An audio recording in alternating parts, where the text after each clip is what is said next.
Welcome to the Mental Insights Podcast, a conversation aimed at understanding all sides of mental health, addiction recovery, and homelessness. Each interview will include one's personal experiences and insights, or an expert's advice and knowledge within one of these fields. The goal is to promote awareness, guidance, and support for anyone who is affected by these challenges. Thank you all for listening. Welcome back to the Mental Insights Podcast. This is your host, Brendan Cutuli, and we are here today for part 2 of Season 2, episode number 22 with Joshua LeBreton.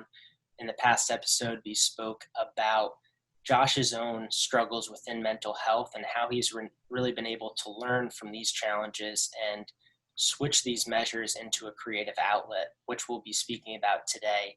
Josh has really started this project called the Canary Yellow, which we'll be speaking about within this part of the episode. And before we really jump into what the Canary Yellow is and what you're trying to do today, Josh, what really inspired you to be a musician? What inspired you to want to create music? Sure. Thank you for asking that. I appreciate that. I really try to live a life of gratitude these days. So I just wanted to restate how appreciative I am of you having me and allowing me to do that. To answer that question, so I'm 32 years old today. I got interested in music at a very young age. So right around the age of probably 4, 5, 6 in that area of time. I have no musicians in my family. Nobody who is really interested in, playing music or being a musician. But I had toy, keyboards and those types of things that I would, pick out melodies that I would hear, maybe Christmas melodies or something like that I was exposed to. And so my parents started to take notice of that before the sort of rockiness, before the divorces and those things that led to the instability. My parents were taking notice of that, so they put me in school band. I played trombone early on. I was about 9 or 10, and that's kind of when it started. It wasn't until about the age of 13, 14 when I got introduced to the guitar that I really found my passion for music. So I had a natural ability for music when I was playing trombone and whatnot, and that was great. But it wasn't until I picked up the guitar or was introduced to the guitar that it just really ignited a fire inside of me. And I feel like, there is a little bit of cliche involved with things like music and musicians and when we tell our story. And I feel like sometimes it's used for almost like the kind of the TMZ style story of just bringing light to, what made me want to be a musician. But the truth is that, music, especially in that time, was the thing that saved me from the turmoil that was around me. I was listening to these different music artists, uh, songs and it was the songs that I found myself attracted to were the very emotive songs, the ones with the depth of perspective and very very keen perception on the world around them, and the not only the ability but the willingness to um, tackle those issues and tackle those subjects. So it wasn't political in nature. It wasn't just emotion specific, but it was awareness in nature. It was awareness specific, and because of the you know the difficulties that I was facing, I did suffer abuse growing up, and not really being able to remove myself from that. There were times when I would reach out and try to you know get help in those situations, and I wasn't able to receive that, or it was received in a way that was not the way that I was trying to portray, or I would deliver that and then have that person sort of cut off. I would not be able to speak with that person. And so because of that, music was man, it was there for me. And all the way from, if you listen to my music today, you won't hear this particular influence, but way back in the day, I was really interested in like the rapper Eminem, and the reason why I mentioned that was because early on, his music was really coming from a place of struggle, and him really just tackling that head on. And he also kind of, I feel like, came up with ways to navigate that by sort of poking fun at pop culture and doing things that, maybe you look back on, you feel like it was a little, mean spirited and whatnot. But I bring all of that to the table to show that in that same spirit of maybe, Eminem or like Nirvana or those just types of counterculture artists, it's almost like they were afflicted with something. And so they weren't lashing out, but they were taking it and just combating it. It's like they attacked it head on. And that always resonated with me, so much. I admired the courage of that. I admired the subject matter. And, I started writing music in this same kind of time. So again, I'm 13, 14. As soon as I'm picking up a guitar, really, I was, like I said, I had lit a fire under me. And I'm listening to music, I'm learning music, I'm trying my hand at writing music. I'm not in lessons. I'm a self-taught musician, at this point. So I'm just trying to navigate this. I have a couple of friends who are interested in music, but not too many. I was in a town that was more interested in things like hunting and fishing and those types of things. So, I was here like just this kind of punk rock kid, and so I'm learning what music is for me and trying to write these songs, trying to mirror these artists who are really tackling tough subjects and subjects that are resonating with me. And you know so that's what inspired me to want to be a musician. So it wasn't just you know the skill set, the virtuosity of wanting to be a musician, or the technicalities of one of the funny things is, since I'm the only musician in my family, of course, the first thing people are saying is like, wow, you play guitar, like that's so great, play me something, play me this, play me that.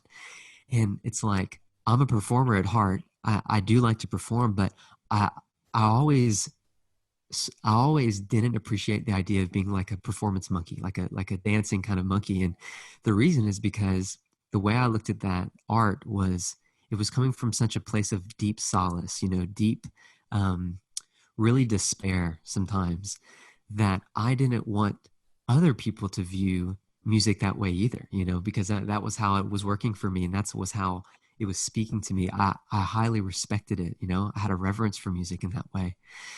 So it's like, I was never into music for the idea of being talented or proving to people I was talented. It was more of the poetry, it was more of the communication devices and the taking something like music, because everybody knows music, but putting language to it that just really makes it come alive in a way that speaking it doesn't. You read off of some poetry and it sounds beautiful. If you read off a song, it sounds good, but when it's with the music, there's something about when they latch onto those emotional qualities of pitch and emotional qualities of sound, that it just changes it, and the delivery is different. And those are the things that have just always attracted to me to music, and it's just come full circle. So I love it for those reasons.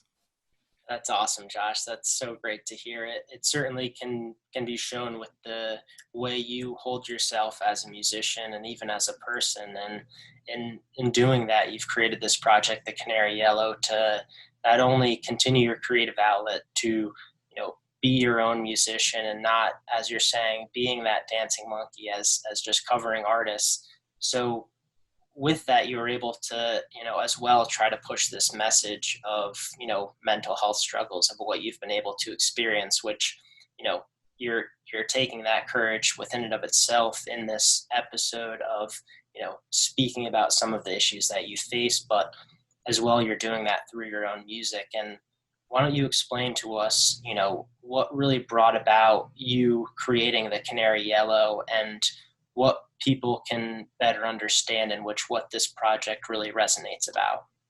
Yeah, sure, man. So, I think this would be a great time to describe some of the sort of musical, like, accomplishments or successes I've had. And the reason why I bring that up is because I do not like to talk about myself. When people ask me about things like that, I'm very quick to avoid those subjects. And it's for the same reasons I mentioned earlier. I don't like looking at music as this like ladder you climb. I like to look at it as a process that you kind of involve yourself in. But the reason why I want to bring these things up is because I want to prove that there were times in my life that, because I'm 32, as I mentioned, I've been pursuing, I actually play music for a living today. So I've been pursuing music in different facets and vehicles for very many years, really since the age of 17 years old, which is the first time that I went on tour with a band that I was in. So we're talking, I mean, 15 years. It's a long time, even to think about now. And well, the reason why I bring this up is because over the years, I've tried music out in different ways. I've been sort of a sideman to different artists, and I'm lucky that I have the skills and the abilities to do that and make, money or capital from those skills. And I appreciate that. And I teach music today, and, I enjoy that I can bring monetary income from that. But, over the years, it's like I would do different things. And one of the larger stints of my life that I was playing for like voice competition artists, ones who had got very far in these voice competitions or had sort of this social following because of that, like things like American Idol and The Voice. And really, I really don't agree with those competitions, to be totally honest. But that's what I found myself, getting involved with these artists. They were great artists, and totally different musical styles than I was really interested in. But, it was a working thing for me, and I decided to give it a shot. And,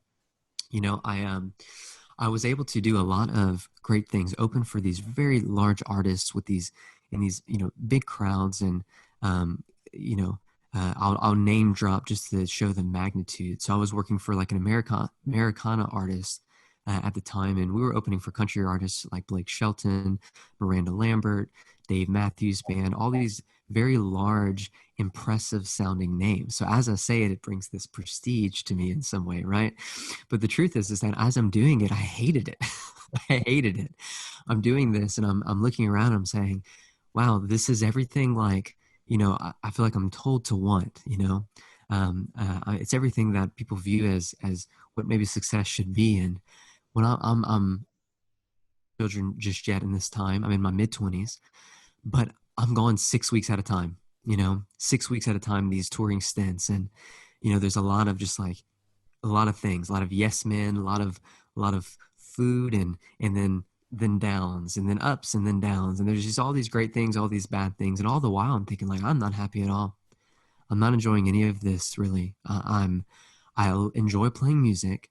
I like the people I'm with, but this doesn't feel right for me. This doesn't feel like why I got into this. And so as I'm getting older, I'm thinking to myself, if music really means as much to me as I say it does, and I know it does, why am I spending it doing it in a way that I don't believe in? Why am I spending it in a way that doesn't resonate with me as a person? Why am I using my language and communication skills to communicate things that could help people in the way that I uniquely have to offer? Why am I being silent behind these other artists, just using my skill set, but not my intentions, not my motivations, And that sat with me for a while. And again, I was navigating through the language. I know I have language to say it now, but I didn't then. It's like I knew it, but I didn't quite understand, how do I change it? What do I do differently? And so I got out of that situation, and I had come back home and kind of picked up back to doing things like teaching and being with my wife. And I was happy, but I thought to myself, I need to figure out what music is to me and what I want for and from it, for myself, for the people around me. I decided that my goals and my motivations, my intentions were to reach people where they were, because where I was when I was young, I was that one person that needed reaching, and I was reached. And so why would I not do that for somebody else if it means as much as it did to me then? It's why I've looked at music the way I look at it my entire life. I need to do that. I need to get back to that. I need to really create that. So all that to say, that is what the Canary Yellow is today. This is not my first creative project, but this is the first time that I've taken a really long, deep look inside of myself. And it really comes from having my daughter. I've been cultivating this for probably about 2 years. But when she came about, I really saw, the human condition just from square one. And all of those things just came flooding back to me. the struggles that I went through when I was younger, the things I didn't have, the instability, the abandonment, the abuse, the insecurities, the anxieties, the compulsiveness, the all of these things that make life not great. And I thought to myself, there's this artist, this music artist that once said, who had similar background to me, struggles, um, things that made his art beautiful and insightful. But he said something very important later in his career. And he said that great art doesn't have to come from despair and great struggle. It doesn't just have to come from that, right? And so I think to myself, my art comes from those places, and that's okay. But my daughter, do I want her art, her person, her insightfulness to come from that? No, I don't want that for her. And so one of the things that this artist was saying was that it can come from joy. So I thought to myself, the only way that it can come from joy is if you really understand what joy is and you appreciate joy not just as a high, but as a lifestyle, you know? So that's why I try to live a life of gratitude.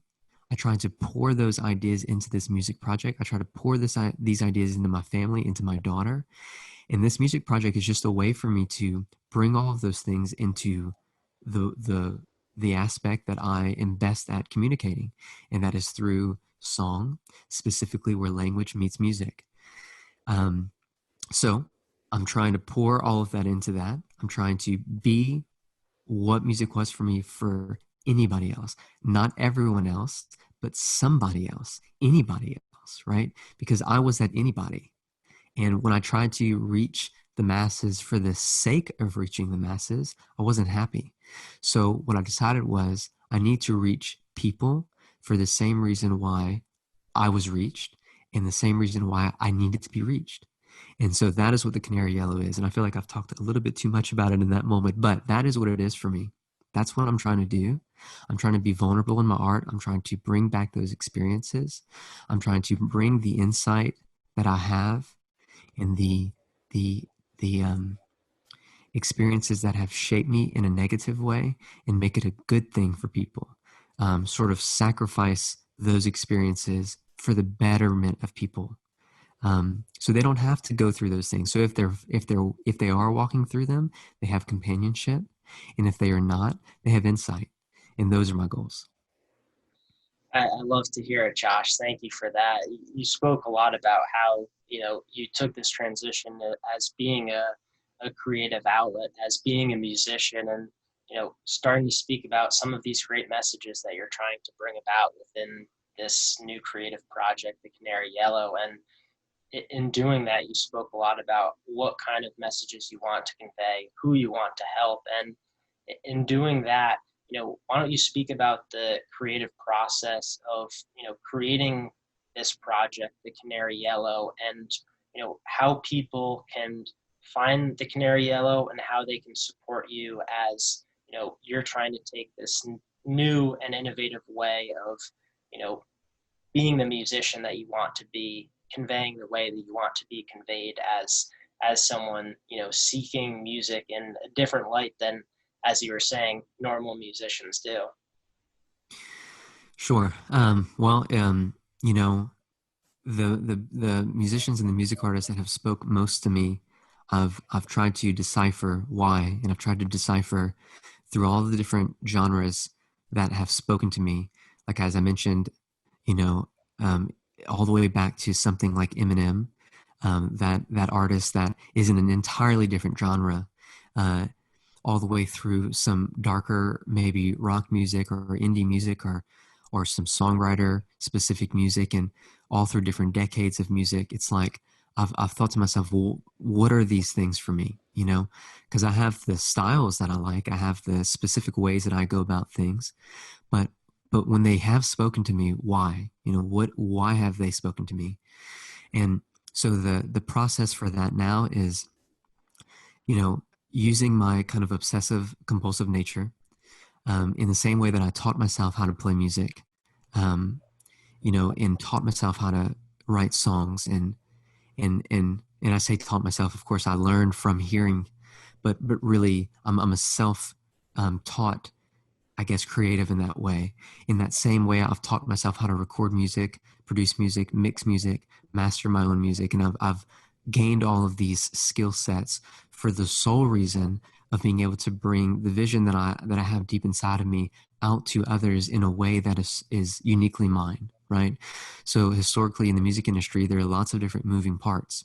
You have uh, those aspects that I just mentioned. You have a different person sometimes for each of those concepts, each of those processes. And while I think that is great, and there are many artists who can and should benefit from that, personally, I've always felt as a songwriter that if you truly have something to offer, your best bet is to figure out how to get that to others in a unique way. Because the truth is that, especially with the oversaturation of music in 2020 that the internet has brought, I was down on that for a long time because I looked at the internet as being this thing that zapped the ability for people to stand out. And over the years, I've healed from that, because what I've realized is that the truth is that what we have the opportunity to do now is speak directly to people.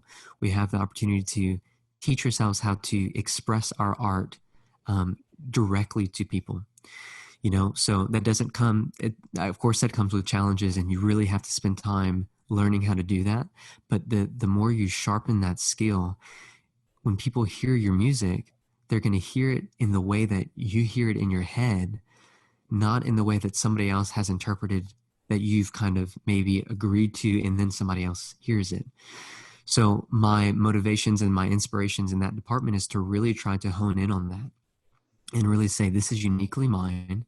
This is the way that I see it as well. So that way, when somebody hears it, when they see it, or they hear me speak of it, they go to listen to it, they're going to, all of those things are going to be there.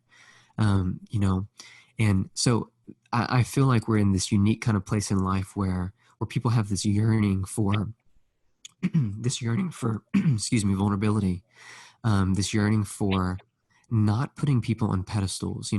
Celebrity culture has taught us that we should let people tell us what to do and how to be.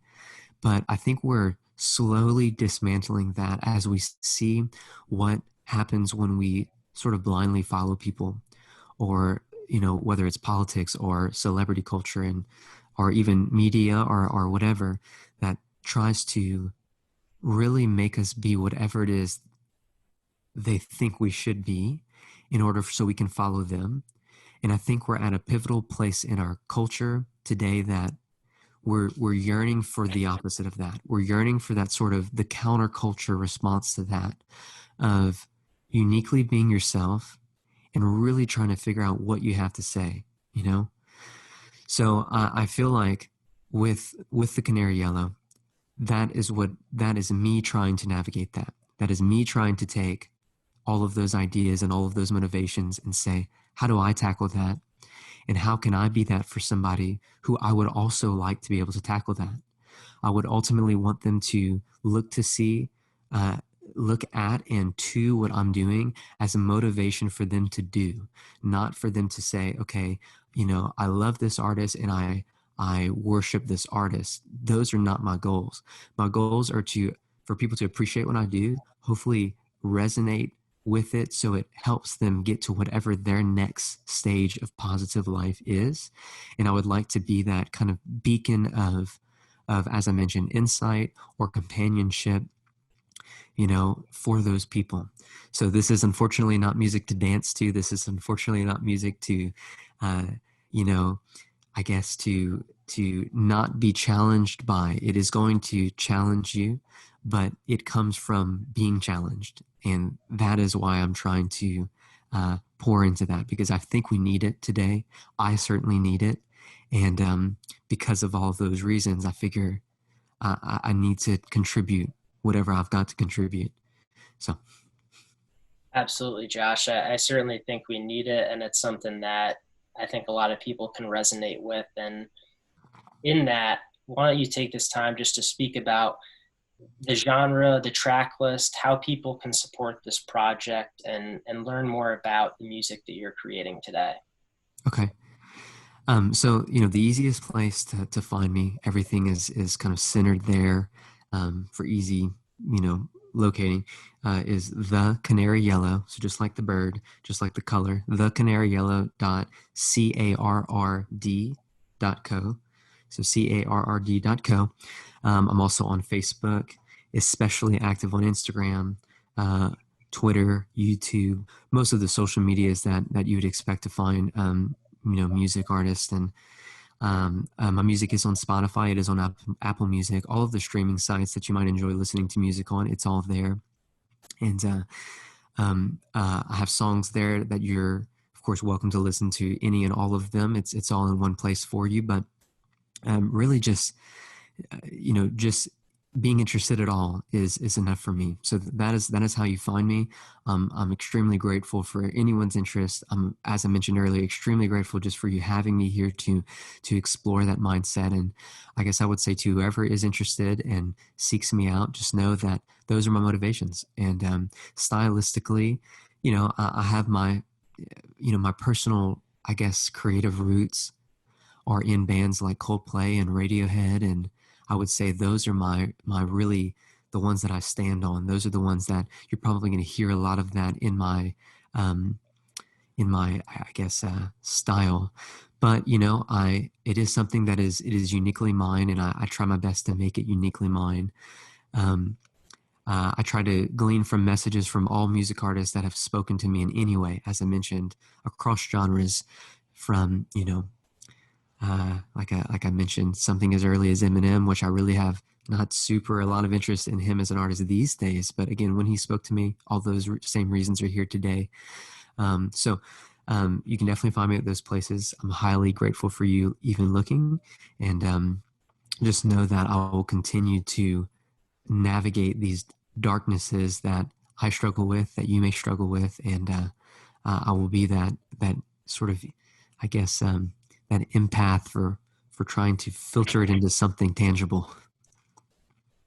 Wonderful, Josh. I appreciate that. And, with this way that I like to wrap up my conversations with my guests, I ask this hypothetical question to bring some hopes and some future aspirations for what my guests want to really offer people if this scenario was in place. So I offer this hypothetical question that you were given a large sum of money. You were basically given an opportunity to, whether it's invest, whether it's create, the opportunity to really help people who have faced mental health challenges, have faced whether it's similar experiences as yourself or experiences that people need resources within.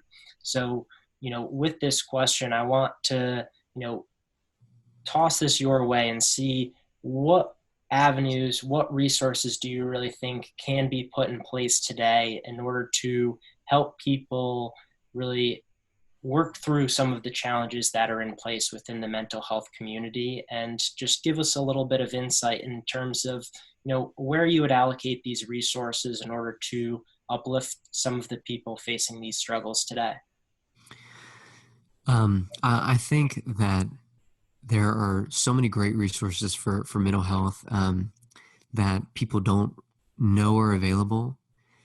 So, whether you're interested in something like therapy or these coachings and these, um, uh, even podcasts for shared experiences, all of those are such great avenues. But I think what we need more of is the average person being open about their experiences, so people can have the courage to pursue those things, because sometimes it's maybe it might be taboo still, or they might feel like they I don't know, like they're not brave enough just yet to seek those things. They're embarrassed or scared.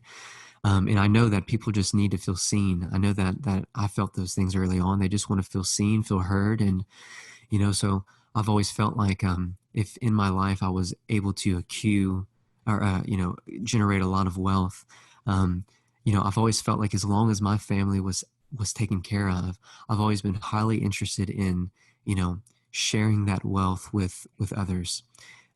So in terms of mental health, man, that is a tough question. Where to allocate funds?